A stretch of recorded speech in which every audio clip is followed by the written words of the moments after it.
Sasa kikubwa saizi ambacho tunafanya ni kupokea vifaa vya uchaguzi. Vifaa vyote ambavyo vitatumika kwenye uchaguzi mkuu tarehe 29 mwezi wa 10 mwaka huu viko tayari, vimepokelewa kwenye ngazi ya jimbo ya majimbo yote ya mkoa wa Dodoma.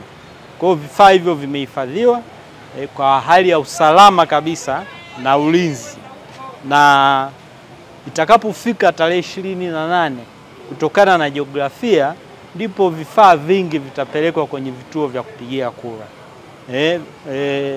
Maandalizi ya usafiri wa kuvisafirisha hivyo vifaa vyote ambavyo tutavitumia siku ya uchaguzi uko vizuri. Vifaa vyote vitasafirishwa katika hali ya usalama na ulinzi.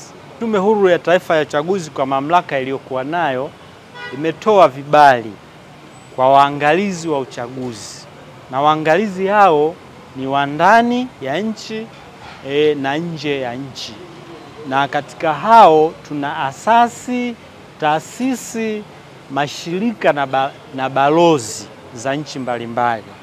Kwa hiyo kwa mkoa wa Dodoma mpaka sasa waangalizi 4 tayari wameshafika kujitambulisha, na kati ya hao waangalizi 2 ni waangalizi wa ndani na waangalizi 2 ni waangalizi wa kimataifa.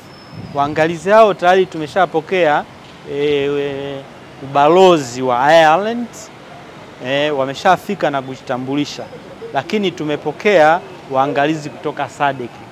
Mkoa wa Dodoma kwa ujumla wake utakuwa na wapiga kura 1,743,045 na wapiga kura hao watatumia vituo 4,961 ambavyo vimegawanywa kwenye majimbo na kata kwa ajili ya kupigia kura. Tumeshajiandaa, kila kitu kipo vizuri, na Tume Huru ya Taifa ya Uchaguzi imezingatia kwenye hayo maandalizi, imezingatia makundi maalum. Makundi maalumu hayo ni pamoja na watu wenye ulemavu na watu wasioona.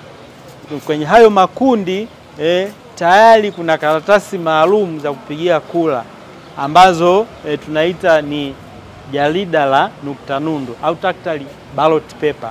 Kwa hiyo hizo zipo kwa ajili ya watu wenye mahitaji maalum, ya wale wasioona na wenzetu walemavu wa viungo. Tayari kuna kifaa ambacho kinaitwa kitutuli, watakitumia kwenye kituo cha kupigia kura kwa ajili ya kupigia kura.